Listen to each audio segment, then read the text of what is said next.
Setiap kali publik jengah, mereka malah tertawa. Saat diserang kritik, mereka justru menjadikan diri mereka bahan lelucon. Gibran dan Kaesang, dua tokoh publik yang punya cara misterius meredam tensi dengan humor receh mereka sendiri.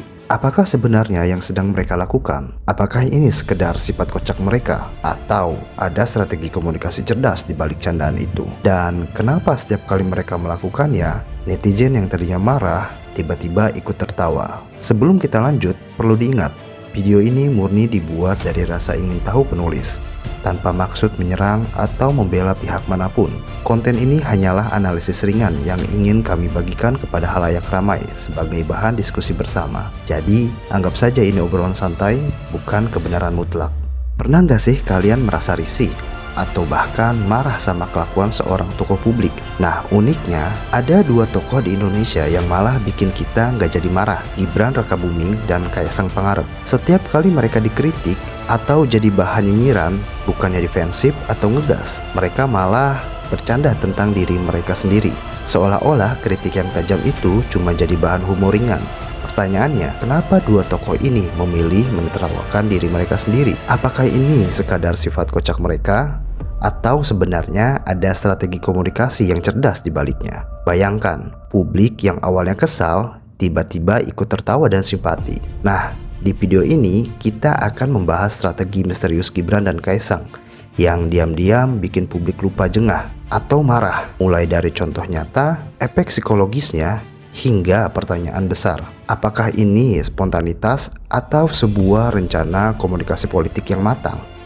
Mari kita mulai dari beberapa momen yang bikin publik jengah atau marah. Misalnya, ketika Gibran diam-diam nyindir dirinya sendiri soal cara bicaranya yang kaku di depan kamera, atau saat Kaesang bercanda soal kritik publik terhadap bisnisnya di Twitter. Biasanya, kritik tajam bisa bikin tokoh publik terpojok, tapi mereka malah membalik situasi ini jadi lelucon yang viral. Contohnya ketika netizen mengejeknya Samsul, dia malah meresponnya dengan candaan menggunakan jersey nama Samsul. Candaan itu sederhana, tapi efeknya luar biasa. Seakan-akan menjawab, ya emang kenapa kalau gue Samsul atau Asam Sulfat. Lalu ada Kaesang yang seringkali diserang karena sikap santainya di media sosial. Alih-alih marah, dia malah balas dengan lelucon absurd yang bikin warganet terdiam.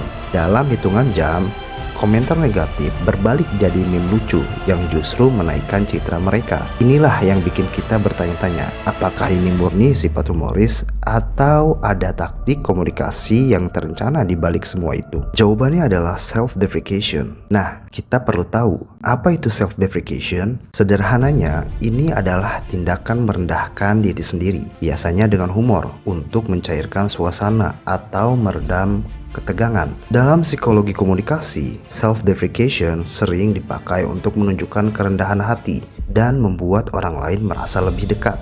Fenomena ini bukan hal baru. Tokoh-tokoh dunia seperti Elon Musk kerap menertawakan kesalahan produk Tesla di depan publik, atau Barack Obama yang bercanda soal rambutnya yang makin memutih karena tekanan kerja. Humor semacam ini bukan sekedar hiburan, ini adalah alat komunikasi yang ampuh untuk membentuk citra. Nah, yang menarik, Gibran dan Kaesang tampaknya memperhatikan hal yang sama di panggung politik dan media sosial Indonesia. Setiap kali ada kritik, mereka mengubahnya jadi bahan lelucon. Ini bukan cuma soal lelucon, tapi juga cara unik mengontrol narasi publik. Dan disitulah letak misterinya. Apakah mereka secara alami humoris atau ini bagian dari strategi besar yang tak kita sadari? Coba perhatikan pola mereka. Tiap kali diserang, responnya hampir selalu sama. Humor ringan yang terlihat spontan, tapi tepat sasaran. Ketika publik mengeluh soal gaya bicara Gibran, ia menjadikannya bahan olok-olok terhadap dirinya sendiri. Ketika Kaesang dianggap terlalu santai untuk jadi pemimpin partai, dia malah bikin meme tentang dirinya yang sedang tidur siang. Apa yang terjadi setelah itu? Reaksi netizen berubah. Kritik yang tadinya panas jadi dingin. Netizen yang awalnya kesal justru ikut tertawa. Secara psikologis, ini adalah cara cerdas untuk mematahkan konflik. Mereka mematahkan api dengan humor, bukan dengan bensin. Selain itu, strategi ini juga mengalihkan fokus. Daripada membahas kesalahan mereka, publik malah sibuk membahas candaan mereka. Efeknya, kritik mereda, citra membaik, dan mereka tetap relevan di media sosial. Yang bikin semakin menarik adalah bagaimana strategi ini seolah dilakukan tanpa kesan dibuat-buat, seolah ada kode rahasia yang hanya mereka tahu, membuat semua candaan terasa alami, padahal efeknya terukur banget. Pertanyaannya adalah, kenapa cara ini begitu efektif? Ya, tentu jawabannya ada pada psikologi sosial. Pertama, humor merendahkan diri membuat orang merasa setara. Dalam budaya kita, pemimpin sering dianggap jauh dari rakyat, tapi ketika mereka bercanda soal diri sendiri, jarak itu hilang. Mereka terlihat lebih manusiawi. Kedua, self-deprecation mengontrol narasi. Daripada membiarkan media atau netizen memegang kendali, mereka yang menciptakan cerita tentang diri mereka sendiri. Itu membuat kritik kehilangan tenaga. Ketiga, ini mengundang simpati. Saat orang melihat seseorang bisa menertawakan dirinya sendiri, kita merasa mereka rendah hati dan tidak arogan. Ini adalah trik psikologis yang sederhana, tapi sangat ampuh dalam komunikasi publik.